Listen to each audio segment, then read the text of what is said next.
রাকেশপুর রাজবাড়ির সামনে টুনি আর কাকলি প্রতিদিন বিকালবেলা ভিক্ষা করতে আসতো। রাজা রামাল্লার দৃষ্টি আকর্ষণের জন্য কাকলি বুদ্ধি করে বলতো, যদি দেয় রাজা রামাল্লা কিয়া করিবে আল্লাহ।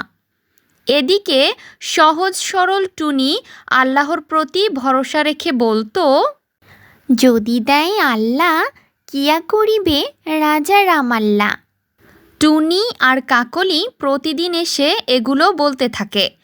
একদিন রাজা রামাল্লার সেনাপতি শিয়ালবাবু রাজমহলে ঢোকার সময় কাকলির কথা শুনতে পায়, যদি দেয় রাজা রামাল্লা কিয়া করিবে আল্লাহ। এই ভিক্ষুক কাকটার দেখি রাজার প্রতি খুব আত্মবিশ্বাস রয়েছে। যাই, মহারাজকে গিয়ে এই কাকের কথা বলে দেখি। যদি দেয় আল্লাহ কিয়া করিবে রাজা রামাল্লা। যদি দেয় রাজা রামাল্লা কিয়া করিবে আল্লাহ। কিছুক্ষণ পর রাজমহল থেকে সেনাপতি শিয়াল বাহির হয়। এই ভিক্ষুক কাকটির কথা শুনে রাজা রামাল্লা বড্ড খুশি হয়ে কাকটিকে একটি হিরে বকশিস করেছে। কিন্তু হিরে কাকের হাতে দিলে যে কেউ ভিক্ষুক কাকটিকে মেরে হিরেটিকে নিয়ে যাবে।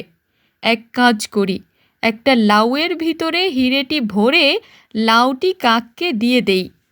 সে যখন বাড়িতে গিয়ে লাউটি কাটবে তখন হিরেটি পেয়ে যাবে। এটাই বেশ চিন্তা। হিরেটি চুরি হওয়ার ভয়ে সেনাপতি শিয়াল বুদ্ধি করে হিরেটি লাউয়ের ভেতরে ঢুকিয়ে লাউটি কাককে প্রদান করে। শোনো ভিক্ষুক কাক, রাজা রামাল্লা তোমার কথায় বড্ড খুশি হয়ে তোমাকে একটি লাউ বকশিস করেছে। লাউ বকশিস করেছে? ছাতার লাউ দিয়ে আমার কি হবে? কটা পয়সা দিলেও তো আমি কিছু কিনে খেতে পারতাম। কি গো কাকলি দিদি, রাজা তোমাকে কি দিয়েছে? দেখ না টুনি, এতদিন যাবৎ রাজার নামে জিকির করতেছি, আর রাজা নাকি আমাকে একটা লাউ দিয়েছে বকশিস। বলতো আমি এই লাউ দিয়ে কি করব? তুই বরং এক কাজ কর টুনি, তোর কাছে কয়টি পয়সা থাকলে আমাকে দিয়ে দে, আর লাউটা তুই নিয়ে নে।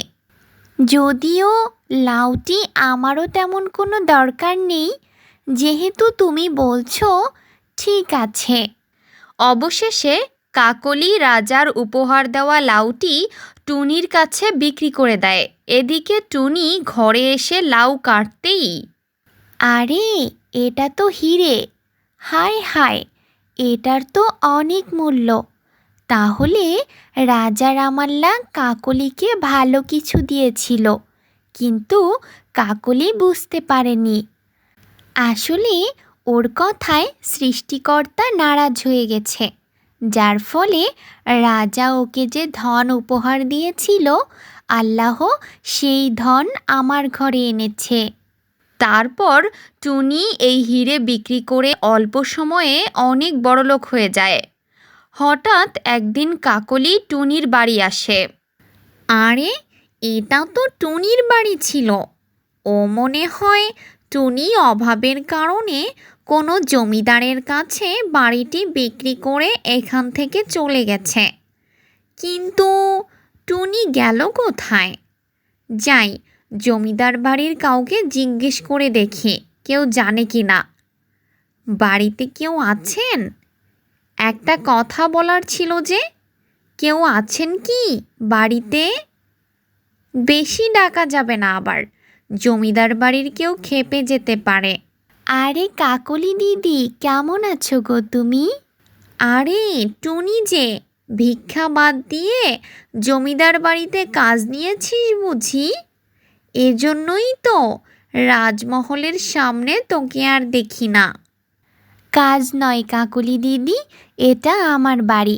শুধু তাই নয়, তুমি আসার পথে যতগুলি ফসলি জমি দেখেছ, এই সব আমার। আরও কিছু জমি কেনার চিন্তা করতেছি। বলিস কি তুই? কিভাবে কি হলো? তুই রাতারাতি এত বড়লোক হয়ে গেলি, আর আমি আগের জায়গায় রয়ে গেলাম। তুই আবার গপ্প মারছিস না তো? ওই যে বলেছিলাম, মনে নেই তোমার? যদি দেয় আল্লাহ, কিয়া করিবে রাজা রামাল্লা। আল্লাহ আমাকে দিয়েছে। রাজা রামাল্লা তোমাকে যে লাউ উপহার দিয়েছিল, সেই লাউয়ের ভিতরে একটি হিরে ভরে দিয়েছিল। আর সেই হিরে বিক্রি করে আমি রাতারাতি বড়লোক। হায় হায় হায় হায় হায় হায়, কেন আমি স্রষ্টার প্রতি তাওয়াক্কুল না করে সৃষ্টির প্রতি তাওয়াক্কুল করলাম। তারপর কাকলি আফসোস করতে করতে এখান থেকে চলে যায়। বন্ধুরা, এজন্যই যে কোনো কিছুর জন্য সৃষ্টি নয়, স্রষ্টার কাছে চাইতে হয়।